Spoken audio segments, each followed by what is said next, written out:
सत्य वचन, अमर वचन, जीवित वचन, दिव्य वचन, सत्य वचन, अमर वचन, जीवित वचन। साई दा बामा बनी दा बामा बगरे रे सा रे सा रे सा रे सा।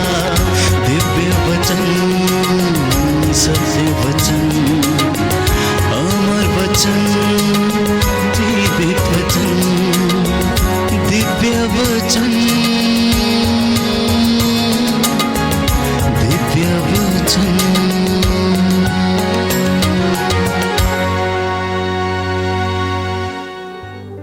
प्रियजनों, मैं जीवित परमेश्वर का धन्यवाद करता हूं, जो महान है, अगम्य है, सर्वशक्तिमान है, करुणामयी है, दयालु है। नित्य प्रतिदिन जिसकी करुणा हम पर छाई रहती है, उसका सानिध्य हमें घेरे रहता है। इसी की बदौलत प्यारे भाई, प्यारी बहन, हम प्रभु की कृपा में बढ़ते रहते हैं और वो हमें अपने पंखों की छाया में सुरक्षित रखता है। उसका वचन कहता है कि वो अपने भक्तों के पास डेरा डालता है। प्रियजनों, परमेश्वर चाहता है कि मनुष्य उसे जाने। परमेश्वर चाहता है कि मनुष्य का कल्याण हो। परमेश्वर चाहता है कि उसकी चुनी हुई प्रजा उसके सानिध्य में उसके पास रहे। जिस तरह से एक माँ और बाप हमेशा ये सोचते हैं कि उनके बच्चे बुढ़ापे में भी उनके साथ रहें, जैसे वो बचपन में उनके साथ खेला करते थे, वैसे ही पिता परमेश्वर भी यही चाहता है, जिसने हमारे लिए योजनाएं बनाई हैं कि उसकी संतान उसे प्यार करे, उसके रहस्यों को जानने के लिए वो तत्पर रहे, उसके वचनों को समझने के लिए वो उसके पास रहे, वो उसकी बातों को सुने, उसकी योजनाओं को समझे। और परमेश्वर अपनी गूढ़ योजनाओं को मनुष्यों पर व्यक्त करें। जब हम सृष्टि को देखते हैं, इन सुंदर पेड़ पौधों को जब हम देखते हैं, नदी, पहाड़, पर्वत, ग्लेशियर्स, बर्फ से ढके हुए पहाड़, जब उनके ऊपर सूरज की किरणें पड़ती हैं तो ये बर्फीले पहाड़ इतने सुनहरे लगते हैं, ऐसा लगता है मानो कि सोने की चादर ओढ़े हुए वो पर्वत वहां पर बसे हुए हैं। प्रियजनों, मनुष्य के लिए निहायत ही जरूरी है कि वो उस परम पिता के दर्शनों के लिए लालायित रहे। वो उस परम पिता ईश्वर के विषय में सोचे, जिसने इस पूरे ब्रह्मांड को रचा। इन सुंदर नदियों, पहाड़ों, पेड़ पौधों को और फूलों को उसने ऐसा सजाया है कि मनुष्य उसकी कल्पना तक नहीं कर सकता है। बाइबल हमें बताती है कि केवल परमेश्वर ही सत्य है। जैसा कि उसने मूसा को अपना नाम रिवील किया, उसने बताया। जब मूसा ने पूछा कि मुझे बता कि तेरा नाम क्या है, उसने कहा मेरा नाम सत्य है। बाइबल हमें बताती है कि केवल परमेश्वर सत्य है और बाकी प्रियजनों सब कुछ झूठा है। बाकी सब झूठ है, बाकी सब अनश्वर है। प्रियजनों, परमेश्वर के अलावा कोई दूसरा नहीं है, बाइबल हमें बताती है। स्वयं परमेश्वर इसके विषय में यशायाह नबी के ग्रंथ अध्याय 42 में स्पष्ट करता है कि केवल मैं ही परमेश्वर हूं, कोई दूसरा नहीं, और मैं अपनी महिमा किसी दूसरे को नहीं दे सकता हूं। जब तक ईश्वर स्वयं अपने विषय में बात नहीं करता, अपनी महिमा वो हम पर प्रकट नहीं करता, तो हम में से कोई भी उसे नहीं जान सकता है। इसलिए जब हम बाइबल पढ़ते हैं तो हम देखते हैं कि परमेश्वर ने समय समय पर नबियों के द्वारा अपने आप को इस दुनिया के ऊपर प्रकट किया, और अंत में उसने स्वयं प्रभु यीशु क्रिस्त अपने इकलौते बेटे के द्वारा उसने अपने आप को इस दुनिया में मानव जाति के बीच में रिवील किया, प्रकट किया, जिससे कि लोग उसे जाने। पुराने जमाने के लोगों की सोच थी कि परमेश्वर हमसे दूर रहता है। यहूदी ये सोचा करते थे कि परमेश्वर के दर्शन करने के लिए जाना संभव नहीं है। बहुत सारा मन में भय था कि परमेश्वर के सामने किस तरह से प्रकट हम होंगे और किस तरह से हम जाएंगे। बाइबल हमें बताती है कि मंदिर में जब लोग दर्शन करने के लिए जाया करते थे तो याजक पर्दे के पीछे से खड़े होकर बात किया करता था, जहां पर विधान की मंजूषा रखी रहती थी। लेकिन प्रियजनों, परमेश्वर अपने बच्चों से दूर जाना नहीं चाहता था। वो उन्हें दिखाना चाहता था, उनसे मिलना चाहता था। इसलिए वो इस दुनिया में आया और साक्षात रूप से वो हमारे बीच में रहा और उसने हमें अपना प्रेम दिखाया। Hallelujah, hallelujah. यीशु की स्तुति हो, यीशु को धन्यवाद, यीशु को धन्यवाद। हे प्रभु यीशु, हे प्रभु यीशु, आपके प्रेम के लिए, आपके प्रेम के आपके लिए, बलिदान के लिए आपके मैं बलिदान आपको धन्यवाद देता हूँ। आपको धन्यवाद देता हूँ। Hallelujah, hallelujah, hallelujah. हालेलुया। निर्गमन ग्रंथ अध्याय 33 पद संख्या 18 से 20 में पढ़ते हैं कि मूसा परमेश्वर की महिमा देखना चाहता था, जबकि परमेश्वर उससे बातें किया करता था। तो उसने कहा कि मुझे अपनी महिमा के दर्शन करा। मैं आपके लिए वचन पढ़ूंगा। निर्गमन ग्रंथ अध्याय 33 पद संख्या 18 से 20 कि प्रभु मूसा से कहता है कि तू मुझे नहीं देख सकता, क्योंकि यदि तू देखेगा तो तू भस्म हो जाएगा। अध्याय 33 निर्गमन ग्रंथ पद संख्या 18 से 20 में हम पढ़ते हैं। प्रभु का वचन हमें यूं बताता है, इस पर मूसा ने निवेदन किया कि मुझे अपनी महिमा दिखाने की कृपा कर। उसने कहा, मैं अपनी संपूर्ण महिमा के साथ तुम्हारे सामने से निकल जाऊंगा और तुम पर अपना प्रभु नाम प्रकट करूंगा। मैं जिनके प्रति कृपालु हूं उन पर कृपा करूंगा और जिनके प्रति दयालु हूं उन पर दया करूंगा। किंतु तुम मेरा मुख नहीं देख सकते, क्योंकि यदि कोई मनुष्य मुझे देख लेगा तो वह जीवित ना रह सकेगा।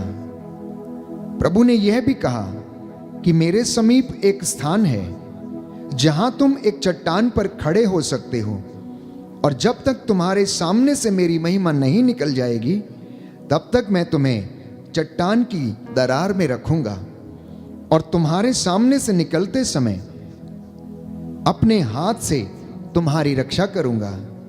जब मैं अपना हाथ हटा लूंगा तुम मुझे पीछे से देख सकोगे, लेकिन मेरा मुख कोई भी नहीं देख सकता है। Hallelujah, hallelujah. हे प्रभु यीशु, हे प्रभु यीशु, मेरे जीवन में, मेरे जीवन में, मेरे परिवार में, मेरे परिवार में तेरी महिमा प्रकट हो जाए। तेरी महिमा प्रकट हो जाए। Hallelujah, hallelujah, hallelujah, hallelujah, hallelujah. Hallelujah. तो बात यह है कि जब तक परमेश्वर स्वयं अपने आप को हमें ना दिखाए, जब तक परमेश्वर अपनी महिमा स्वयं हम पर ना प्रकट करे, जब तक वो स्वयं हमें अपने दर्शन ना दे, हम में से कोई भी प्यारे भाई प्यारी बहन उसके दर्शन नहीं कर सकता। और संत पौलुस इसके विषय में कहता है कि पवित्रता के अभाव में कोई भी ईश्वर के दर्शन नहीं कर सकता। इसलिए वचन हमें बताता है कि परमेश्वर ने कहा कि मैं पवित्र हूं, इसलिए तुम मेरे लिए पवित्र बनो। उसने कहा कि मेरी प्रजा से कहो कि मैं इनका परमेश्वर पवित्र हूं, इसलिए तुम मेरे लिए पवित्र बनो। और बाइबल हमें बताती है कि ईश्वर ने आदम को बनाया, उसे अपनी संगति में रखा, पवित्रता का और महिमा का उसे मुकुट पहनाया था। लेकिन अज्ञानता के कारण, चूंकि वो परमेश्वर के जैसा दिखने की अभिलाषा करने लगा, इसलिए उसने वो महिमा को खो दिया और वह आज्ञा का उल्लंघन कर बैठा और परमेश्वर ने उन्हें अदन के बाग से प्रियजनों निकाल दिया। परमेश्वर ने उसके लिए कुछ योजनाएं बनाई थी कि वो उसकी संगति में रहेगा, लेकिन उसने अपनी गलती के कारण उस महिमा से वो वंचित हो गया। प्रियजनों, परमेश्वर ने हर मनुष्य के लिए एक योजना बनाई है, और जब हम उसकी योजना के तहत चलते हैं और कार्य करते हैं और अपने जीवन को व्यतीत करते हैं, तो हम उसमें आनंदित रहते हैं और वो हमारे सब मनोरथों को पूरा करता है। जैसा कि स्तोत्रकार कहता है कि यदि तुम अपना आनंद परमेश्वर में पाओगे तो वह तुम्हारे सब मनोरथ पूरे करेगा। बोले आमेन, आमीन, हालेलुया। हालेलुया। प्रभु का वचन कहता है, प्रभु का वचन कहता है, यदि तुम अपना आनंद प्रभु में पाओगे प्रभु में पाओगे तो वह तुम्हारे तुम्हारे सब मनोरथ पूरे करेगा। सब मनोरथ पूरे करेगा। Hallelujah, hallelujah, hallelujah. हालेलुया। तो जो व्यक्ति अपना आनंद परमेश्वर में खोजता है, प्रभु में पाता है, वो उसके सब मनोरथों को पूरा करता है।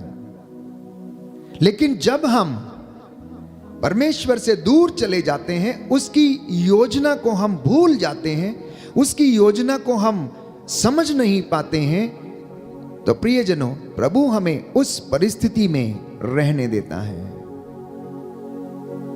कभी कभी हमारे जीवन में परिस्थितियां इतनी ज्यादा खराब होती हैं कि हमें समझ में नहीं आता कि हम क्या करें, हम उस परिस्थिति से कैसे बाहर निकलें। कोई व्यक्ति यदि कर्ज में डूबा हुआ है तो वो कर्ज चुकाने के लिए एक नया कर्ज लेता है और पुराने कर्ज को अदा करता है, और उसकी जिंदगी ऐसे ही यूं ही गुजरती रहती है। किसी किसी दंपति के जीवन में आज तक उन्होंने अपने जीवन में दाम्पत्य जीवन का सुख अनुभव नहीं किया है। कई बार कई दंपति आते हैं, पत्नी आती है और कहती है कि फादर जी, मैंने आज तक अपने वैवाहिक जीवन का सुख अनुभव नहीं किया है। पूछते हैं क्यों? क्योंकि जब से मैं उस घर में शादी होके गई हूं, तब से कोई ना कोई अड़चन, कोई ना कोई बाधा मेरे जीवन में लगी हुई है। चाहे वो बीमारी हो, चाहे वो कर्ज हो, चाहे रिश्तों में खटास हो, आज तक ऐसी परिस्थिति नहीं आई कि जब हम परमेश्वर में या फिर व्यक्तिगत रूप से हम आनंदित रह सकें, हम सुखी जीवन व्यतीत कर सकें। और इंसान इन परिस्थितियों में होकर गुजरता रहता है।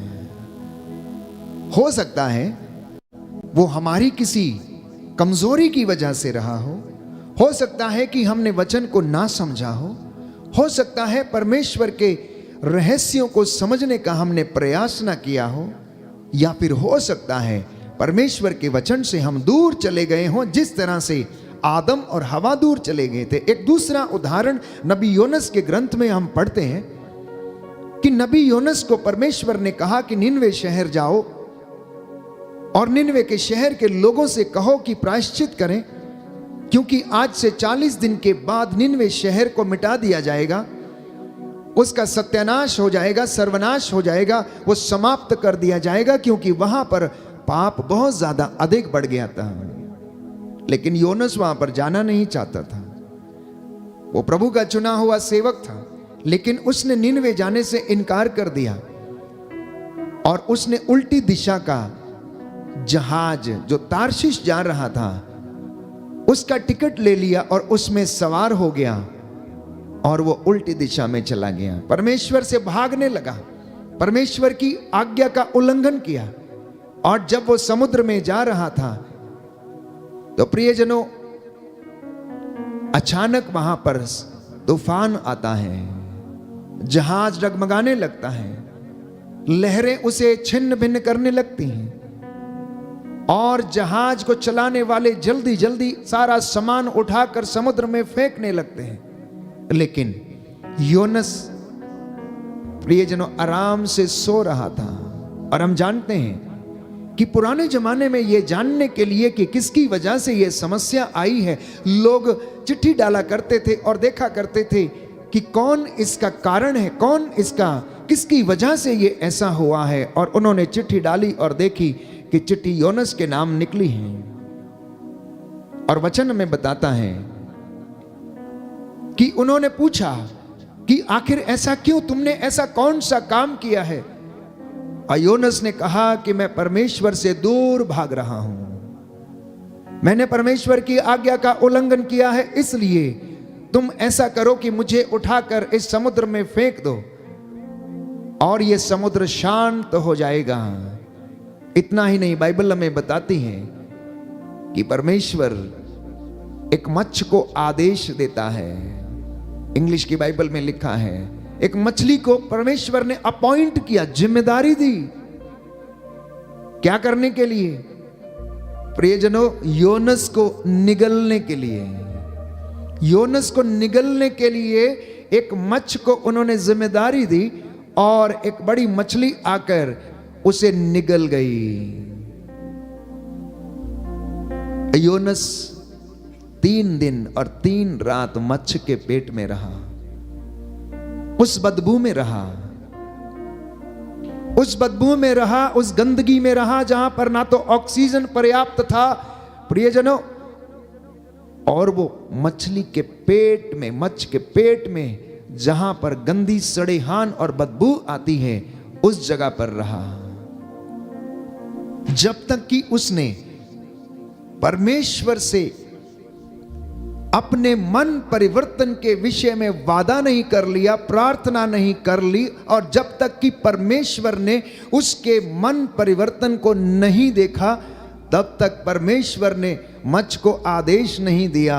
लेकिन जैसे ही परमेश्वर ने देखा कि योनस अपना मन परिवर्तन करने के लिए तैयार है, तो उन्होंने मच्छ को फिर से आदेश दिया और मच्छ ने समुद्र के किनारे जाकर उन्हें 3 दिन के बाद उगल दिया। मैं आपको क्यों बाइबल का यह किस्सा सुना रहा हूं? इसलिए ताकि इससे हमें एक सीख मिलती है, और वह शिक्षा यह है कि जब तक कोई इंसान अपनी परिस्थिति में अपने आप को बदलने की जिम्मेदारी नहीं लेता या फिर अपने आप को नहीं बदलता है, तब तक परमेश्वर आपको उसी परिस्थिति में रहने देता है। तब तक परमेश्वर आपको उसी परिस्थिति में रहने देता है, क्योंकि वो तैयार खड़ा है आपको उठाने के लिए, लेकिन वो इंतजार करता है आपके बढ़ते हुए हाथों को देखने के लिए, आपके मन परिवर्तन को देखने के लिए। इसलिए कोई शराबी, कोई नशेड़ी ये ना कहे कि मेरा सब कुछ समाप्त हो गया है, अब तो जो होना था हो गया है, अब तो मैं पी के ही रहूंगा, अब मैं समाप्त हो गया हूं, अब मेरा कुछ होने वाला नहीं है। ऐसा नहीं है प्यारे भाई, प्यारी बहन। परमेश्वर ने आपको एक मजबूत, दृढ़ निश्चय वाला आत्मा प्रदान किया है, जो आपकी अस्पष्ट आहों को समझता है और जानता है, जो आपकी दुर्बलताओं में आपको सहायता देता है। अगर आप उसकी ओर एक कदम बढ़ाते हैं तो वो आपके साथ 100 कदम चलने के लिए तैयार रहता है, लेकिन निर्भर इस बात पर करता है कि मनुष्य का निर्णय कितना सच्चा है। मनुष्य के अंदर का जो व्यक्ति है वो अपने आप को दृढ़ करने में कितना तैयार रहता है। और हम जानते हैं कि जैसे ही नबी योनस ने परमेश्वर से प्रार्थना किया, अपनी आज्ञा के उल्लंघन के लिए उसने माफी मांगी, तो परमेश्वर ने उसे फिर से सबल बनाया और निनवे के शहर के लोगों के यहां पर भेजा। उन्होंने उनको वचन सुनाया और निनवे शहर के लोगों ने प्रायश्चित किया और परमेश्वर ने उन्हें क्षमा कर दिया। Hallelujah, hallelujah. यीशु की स्तुति हो, यीशु की स्तुति हो, यीशु को धन्यवाद, यीशु को धन्यवाद। हे प्रभु यीशु, हे प्रभु यीशु, मेरे जीवन में, मेरे जीवन में, मेरे परिवार में, मेरे परिवार में मुझे दृढ़ निश्चय करने की, मुझे दृढ़ निश्चय करने कृपा की प्रदान कीजिए, कृपा प्रदान कीजिए। Hallelujah, hallelujah, hallelujah, hallelujah. हे प्रभु यीशु, हे प्रभु यीशु, मैं अपने जीवन में, मैं अपने जीवन अपने में, परिवार में अपने परिवार में आपकी कृपा को, आपकी कृपा को अनुभव कर सकूं। अनुभव कर सकूं। Hallelujah, hallelujah, hallelujah, hallelujah, hallelujah. Hallelujah. तो इंसान जब तक अपनी कमजोरियों के बंधनों में बंधा रहता है और उनसे निकलने का प्रयास नहीं करता है, तब तक वो उसी परिस्थिति में रहता है। हमें प्रयास करने की आवश्यकता है, हमें बंधनों से आजाद होने की आवश्यकता है। हर एक व्यक्ति को अपनी मुक्ति का प्रयास करने की आवश्यकता है। और संत पौलुस इस बात को स्पष्ट करता है, डरते कांपते हुए अपनी मुक्ति के लिए आप प्रयासरत रहें। आप अनुग्रह के सिंहासन के पास आए, जिससे कि आपको दया मिल जाए और आप प्रभु के सामने खड़े होने के लायक बन जाएं। एक व्यक्ति पेड़ पर बैठा हुआ था। जिस डाल पर वो बैठा था उसी को वो काटे जा रहा था। प्यारे भाइयों और बहनों, अक्सर इंसान भी ऐसा ही करता है, अपने जीवन को इसी तरह से नष्ट करता है। वो अपनी बहुत सारी सुंदर जिंदगी को वो उसी तरह से नष्ट करने लगता है। अगर वो नशे का सेवन करता है या फिर ड्रग्स का सेवन करता है या किसी ऐसी बुरी आदत का शिकार हो जाता है जिसकी वजह से वो उसकी जिंदगी की वो सुंदर डाली वो काटता रहता है, कटती रहती है, और एक दिन वो उसी पर सवार होता है और वो नीचे गिर जाता है, उसका जीवन समाप्त हो जाता है। मकड़ी भी ऐसा ही करती है प्रियजनों। मकड़ी जाल बनाती है, लेकिन याद कीजिए कि मकड़ी को कोई दूसरा नहीं मारता, वो उसी में स्वयं फंस जाती है और उसी में मरी हुई आपको नजर आती है। इंसान का जीवन भी ऐसे ही है। वो अपनी परिस्थितियां कभी कभी अपने लिए यूं ही बुन लेता है और उनसे बाहर नहीं निकल पाता है, और जब तक वो निकलने की कोशिश करता है तब तक बहुत देर हो चुकी होती है। लेकिन परमेश्वर चाहता है कि आप उसकी सहायता से बाहर आ सकते हैं, क्योंकि उसने हमें आशामयी जीवन प्रदान किया है। मसीहों के लिए उसने आशामय भविष्य की योजनाएं बनाई हैं। इसलिए कभी भी अपने आप से ये नहीं कहना कि हाय मैं खत्म हो गया, हाय मैं नष्ट हो गया, हाय मेरा सब कुछ लुट गया, हाय मैं मर गया, अब तो मेरे लिए आत्महत्या करना ही अच्छा है, अब मेरे ऊपर कर्ज है। जिंदगी से भागना नहीं, परिस्थितियों से भागना नहीं प्रियजनों, बल्कि चुनौतियों का सामना करना, परिस्थितियों का सामना करना। क्योंकि जितना आप परिस्थितियों से भागेंगे, जितना आप समस्याओं से भागेंगे, उतना आपको ये भगाएंगी और आप भागते भागते भागते भागते थक जाएंगे और एक दिन थक के गिर जाएंगे और दोबारा उठने के लायक नहीं रहेंगे। लेकिन परमेश्वर का वचन हमें हिम्मत देता है, हमें सांत्वना देता है। हाल ही में हमने पुनरुत्थान का पर्व मनाया है। पुनरुत्थान के समय प्यारे भाइयों और बहनों, चेलों की यही हालत थी। यहूदियों ने सोचा, शास्त्रियों ने सोचा, महायाजकों ने सोचा कि उन्होंने यीशु को सूली पर चढ़ा दिया है और अब सब कुछ समाप्त हो गया है।